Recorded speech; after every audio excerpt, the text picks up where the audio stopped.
The brain you think you're stuck with isn't the one you have. Have you ever caught yourself saying something like this? I'm just not a math person. I could never learn a language. Or maybe, I'm too old to change now. If you have, you're not alone. Most of us carry around at least one of these limiting beliefs, like a badge of identity. We convince ourselves that our brain comes with preset abilities, like some people are born smart, some people are born creative, and the rest of us just aren't. It sounds logical on the surface. After all, if you've struggled for years with something, whether it's spelling, sports, or learning how to dance, it's easy to assume that your brain simply doesn't have the wiring for it. But here's the surprising truth. The brain you think you're stuck with isn't the one you actually have. A story you might recognize. Let's imagine a man named Mark. Mark is 42 years old, works an office job, and has always believed he's bad with languages. In school, French class was torture. He could never remember the vocabulary, and when he tried to speak, the words sounded clumsy and wrong. His teacher even told him once, maybe languages just aren't your thing. Fast forward 20 years, and Mark's company offers him an opportunity to work abroad in Spain. Great salary, exciting city, big career step. But there's a catch. He has to learn Spanish to a conversational level. Mark laughs at the idea. Me, learn Spanish at my age? No way, I barely passed English class. He doesn't even try. He's convinced it's hopeless. Now, contrast that with another person, Maria.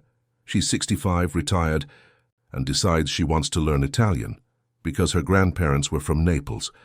At first, she struggles just like Mark did. She forgets words, she mixes up grammar, and her pronunciation is clunky. But instead of saying, I can't, she says, not yet.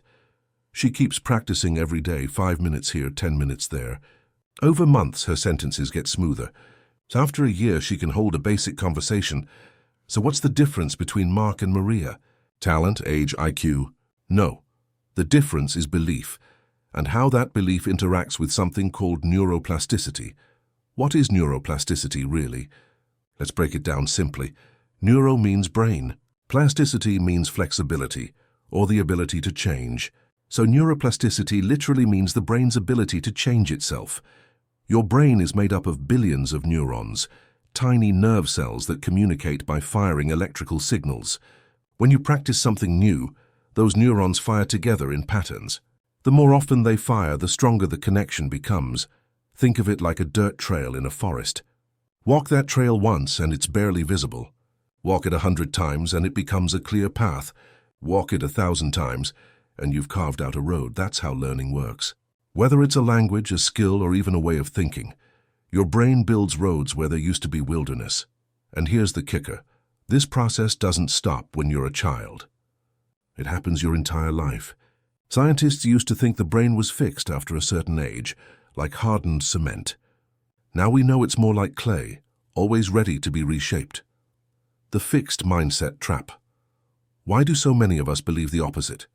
It comes down to what psychologists call a fixed mindset. That's the belief that your abilities are set in stone. You're either born smart or not, creative or not, talented or not.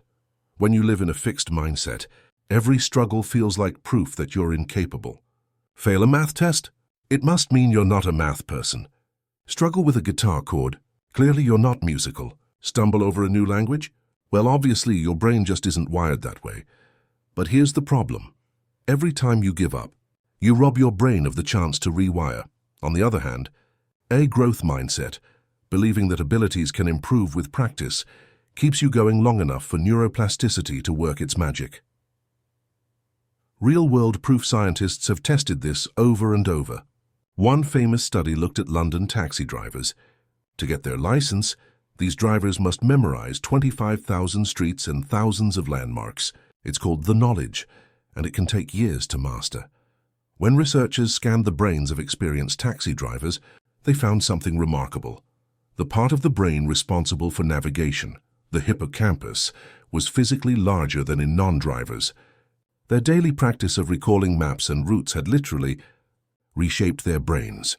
Another study found that people who practiced juggling for a few months grew more gray matter in areas related to movement and coordination.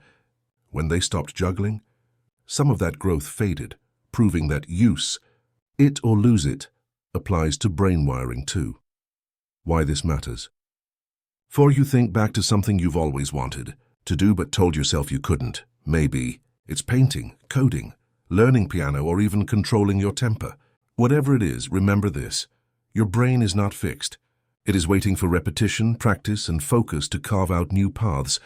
Sure, some things come easier to certain people. Genetics, upbringing, and environment all play a role. But the bottom line is this. The excuses we give ourselves, "I'm just not that type of person," are stories we've learned to tell, not scientific facts. Your brain is far more adaptable than you've been led to believe. The takeaway mark. The man who gave up on Spanish was trapped by a fixed mindset. He believed his brain was stuck, so he never gave it the chance to change. Maria, the retiree who learned Italian, embraced growth. She didn't see her mistakes as proof of failure. She saw them as part of the process. And because of that, her brain rewired itself step by step, word by word. And here's the part you should never forget. You are not stuck with the brain you think you have. Neuroplasticity means you can reshape it every single day. So the next time you catch yourself saying, "I can't," pause and add one small word. Yet, I can't play piano. Yet I can't control my anxiety. Yet I can't learn Spanish. Yet, because your brain is listening. And the more you practice, the more it rewires itself to make the impossible possible. If you enjoyed this story and want to hear more real examples of how the brain rewires itself in incredible ways, make sure to hit that subscribe button. We've got more inspiring stories coming up that you won't want to miss.